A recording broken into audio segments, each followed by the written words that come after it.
ایسی یادگار بناؤں گا کہ تم آج سے 10 سال بعد بھی نہیں بھولو گی۔ رتابہ کو لگا جیسے اس کا دل ابھی سینہ چیر کر باہر آ کر گرے گا۔ دل کی دھڑکن بے حد زیادہ تیز ہو چکی تھی۔ یہ سب کچھ ابھی تک وہ خواب ہی سمجھ رہی تھی، مگر اپنا ذہن جھٹلا کر کہنے لگی کہ تم ٹھیک کیسے ہو سکتے ہو؟ تم تو اپاہج ہو چکے تھے نا۔ اس کے منہ سے ابھی تم لفظ نکلا ہی تھا کہ ایک زوردار تھپڑ اس کے گال پر نقش ہو گیا۔ خبردار جو دوبارہ مجھے تم کہہ کر مخاطب کیا تو مجازی خدا ہوں تمہارا۔ ونی ہو کر آئی ہو اس گھر میں، میرے لیے آپ کہہ کر بلاؤ، سرتاج بلاؤ۔ تمہیں اتنا حق بھی حاصل نہیں ہے کہ مجھے میرے نام سے بلا سکو۔ چن چن کر بدلے لوں گا، تمہارے اس وجود کو ایسے نوچوں گا کہ تمہاری چیخیں اس حویلی میں ہر در و دیوار سنے گی۔ رتابہ کے ساتھ بہت بڑا دھوکا ہو چکا تھا، مگر اب وہ بے بس تھی۔ دوبارہ اسے اپنے حصار میں لے چکا تھا، وہ اس پر جھک چکا تھا۔ وہ چاہ کر بھی خود کو اس سے چھڑوا نہ سکی، اور وہ روم روم اس کے وجود میں اپنی درندگی اتارتا چلا گیا۔ گھبراہٹ کے مارے اس کا سانس بند ہو رہا تھا۔ ایک وقت ایسا بھی آیا جب وہ اس شخص کے خوف سے بے ہوش ہو چکی تھی۔ اگلی صبح جب رتابہ کی آنکھ کھلی تو گھڑی پر 7 بج رہے تھے۔ دروازے پر مسلسل دستک ہو رہی تھی۔ وہ ابھی تک یوں ہی بے سدھ بیڈ پر پڑی تھی۔ اس کے وجود پر ابھی بھی رات کی جنونیت کے نشانات موجود تھے۔ دروازہ کھٹکنے پر جیسے ہی اٹھی تو خود کو ہر ایک چیز سے آزاد پا کر فوراً اپنے آپ کو کمفرٹر میں چھپا دیا۔ جب دھڑلے سے دروازہ کھلا اور رضوانہ بیگم کمرے میں داخل ہوئیں، بغیر کسی حیا، شرم اور جھجک کے بیڈ پر ایک نظر دوڑائی تو رضوانہ بیگم کا اکلوتا بیٹا جہاں شبیر بیڈ پر اوندے منہ لیٹا پرسکون سو رہا تھا، جبکہ جس حالت میں گھبرائی کپ کپاتی ہوئی 20 سالہ رتابہ ملی تھی، دیکھ کر رضوانہ بیگم کے چہرے پر ایک شاطرانہ مسکراہٹ پھیل گئی۔ قدم با قدم چلتی ہوئی بیڈ کے قریب آئی۔ شرم کے مارے اور خوف کے مارے رتابہ کی آنکھوں میں آنسو آ چکے تھے۔ ابھی تک اس کی آنکھوں میں نیند تھی، بخار کی وجہ سے اس کا وجود جھلس رہا تھا، آنکھیں بند ہو رہی تھیں۔ جب رضوانہ بیگم نے آگے بڑھ کر اپنی انگلی اس کے چہرے کے پیالے کے ساتھ گھماتے ہوئے کہا، شاباش، یہی امید تھی تم سے۔ ویسے منہ دکھائی میں تحفہ تو اچھا مل گیا ہوگا، تم تو سمجھ رہی تھی کہ میرا بیٹا تمہارے ساتھ کچھ کر ہی نہیں پائے گا، مگر پھر کیسا لگا ہمارا سرپرائز؟ یہ تو کچھ بھی نہیں تھا۔ اگلے 5 منٹ کے اندر اندر تو مجھے حویلی میں چاہیے ہو۔ آج تک کسی میں جرت نہیں تھی میرے بیٹے کی طرف آنکھ اٹھا کر بھی دیکھتا۔ اتنا کہہ کر وہ رتابہ کو بالوں سے جکڑ کر اس کا چہرہ کھینچ کر اپنے سامنے کر چکی تھی۔ درد کی ایک سسکاری رتابہ کے حلق سے نکلی، مگر وہ خطرناک تیور لیے عورت کہنے لگی، کسی میں جرت نہیں تھی کہ میرے بیٹے کی طرف آنکھ اٹھا کر دیکھتا، اس سے ہاتھ بھی لگاتا، مگر تمہارے اس عاشق نے اچھا نہیں کیا، وہ پل پل تڑپے گا، بلکہ اس گزشتہ رات تو سو ہی نہیں پایا ہوگا۔ اس کی اتنی خوبصورت گلاب جیسی محبت میرے بیٹے کی باہوں میں جو تھی۔ اتنا کہہ کر وہ اسے زور سے چھوڑ چکی تھی۔ رتابہ کا سر جا کر بیڈ گراؤنڈ سے ٹکرایا تھا۔ وہ اپنے آنسو کنٹرول نہ کر پائی، بس روتی ہی چلی تھی۔ رضوانہ بیگم تو کمرے سے جا چکی تھی۔ اس کی ہچکیوں کی آواز اونچی ہوئی تو اگلے ہی پل جہاں زیب کی گمبھیر سخت آواز گونجی، اگر دوبارہ تمہاری آواز مجھے سنائی دی تو میں تمہارا برا حشر کر کے رکھ دوں گا۔ لڑکی، میرے شیطان کو ایک بار پھر مت جگاؤ، دفع ہو جاؤ یہاں سے۔ جہاں زیب کی آواز سن کر تو ایک بار پھر وہ گھبرا چکی تھی۔ جلدی سے بیڈ سے اٹھی اور چکراتے ہوئی فوراً واش روم میں چلی گئی۔ الماری سے ایک جوڑا پہن کر اپنے آنسوؤں کو روکتی خود کو آئینے میں دیکھنے لگی۔ اس نے یہ سب تو نہیں سوچ رکھا تھا، اس نے تو کبھی بھی یہ نہیں سوچا تھا کہ اس کی زندگی اسے اس مقام پر لا کھڑا کر دے گی، اور آئینے میں نظر آتا جہاں زیب کا عکس دیکھ کر خوف کے مارے اس کے رونگٹے کھڑے ہو چکے تھے۔ یہ وہ شخص تھا جس سے وہ ہزاروں فٹ دور رہنا چاہتی تھی، مگر آج اسی کے بستر کی زینت بننے میں اسے وقت نہیں لگا تھا۔ نکاح کے بعد اگلی صبح تیار ہونے کے خواب جو اس نے دیکھ رکھے تھے اور جس طرح اسے دکھائے گئے تھے، بے ساختہ ایک سایہ سا اس کے ذہن میں لہرا گیا۔ کسی فلم کی طرح وہ سین چلنے لگے۔ جب ذیشان نے بڑے پیار سے اس کے کان میں موجود بالی کو ہلکا سا ہلا کر کہا تھا، جانتی ہو سویٹی، شادی کے بعد جب اگلی صبح تم تیار ہو کر میرا من پسند جوڑا پہن کر میک اپ کر رہی ہوگی نا، تب میں پیچھے سے آ کر تمہیں اپنے حصار میں لے لوں گا، تمہاری گردن پر اپنے لب رکھتے ہوئے تمہیں احساس دلاؤں گا کہ تم دنیا کی سب سے خوبصورت، خوش نصیب اور اہم ترین عورت ہو جسے میرے نصیب میں لکھ دیا گیا ہے۔ میں اپنی محبت کی چھاپ تم پر چھوڑنے کے بعد تمہارے گالوں پر اپنا لمس چھوڑ کر تمہیں آئینے میں دیکھوں گا اور کہوں گا کہ ان لمحات کو یاد رکھنا، یہ ساری زندگی تمہیں میرے ساتھ یوں ہی محبت کے ساتھ گزارنے ہوں گے۔ وہ خیالات ہی ایسے تھے کہ رتابہ تڑپ ہی اٹھی تھی، شرم سے سرخ لال گالے لیے اپنا چہرہ اپنے ہاتھوں میں چھپا گئی۔ ذیشان نے اسے یوں شرماتے ہوئے دیکھا تھا تو فوراً اپنے ہاتھ آگے بڑھا کر اس کے دونوں ہاتھ اٹھا دیے، مگر وہ چہرہ موڑ چکی تھی۔ کہنے لگی کہ ذیشان بہت بے شرم ہے آپ، توبہ اتنا کچھ سوچ رکھا ہے آپ نے، مجھے تو ابھی سے شرم آ رہی ہے۔ شادی کے بعد اگر آپ یہ سب کچھ کریں گے تو مجھے تو آپ کے ساتھ آنا ہی نہیں ہے۔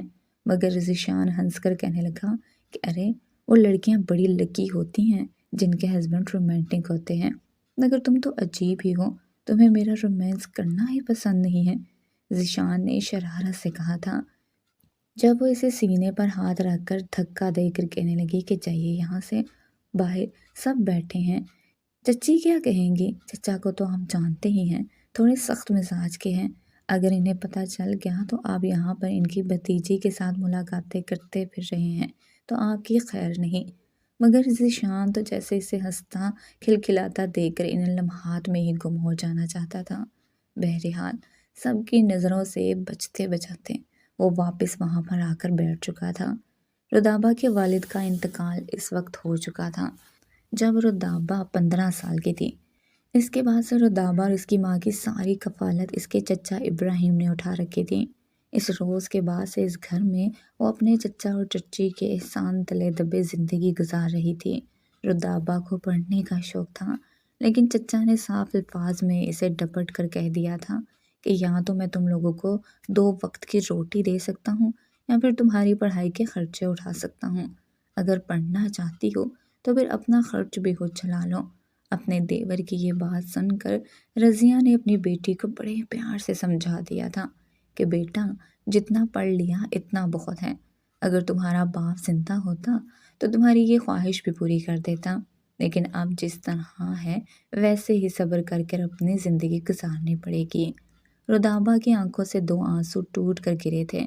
کہنے لگی کہ اماں، چچا اپنی اولاد کو تو بڑے اسکولوں کالجوں میں پڑھا رہے ہیں، عاصم بھائی تو انگلینڈ میں اپنی پڑھائی کر رہے ہیں، اس وقت تو چچا کے خزانوں میں کوئی کمی نہیں آتی، میں نے تو اپنے بل بوتے پر گورنمنٹ کالج میں داخلہ لینا تھا، کیا یہ مجھے وہاں پر پڑھانا بھی افورڈ نہیں کر سکتے؟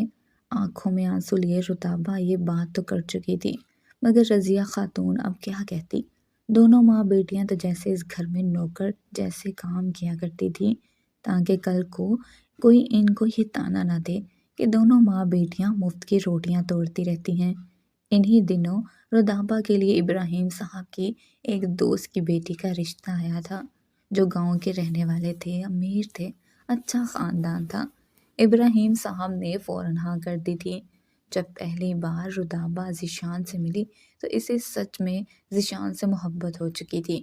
ذیشان اس کی زندگی میں آنے والا پہلا لڑکا تھا، وہیں ذیشان بھی اس سے پہلی ملاقات میں ہی بتا چکا تھا کہ جب 2 ماہ پہلے تمہیں ایک شادی میں دیکھا تھا تب سے ہی تم پر دل ہار بیٹھا تھا، بڑی مشکل سے اپنے ماں باپ کو راضی کر کر یہاں پر لایا ہوں، ورنہ وہ تو کہتی تھی کہ تمہاری چچی جیسے مزاج کی عورت کے گھر سے ہم کسی لڑکی کا رشتہ نہیں لائیں گے۔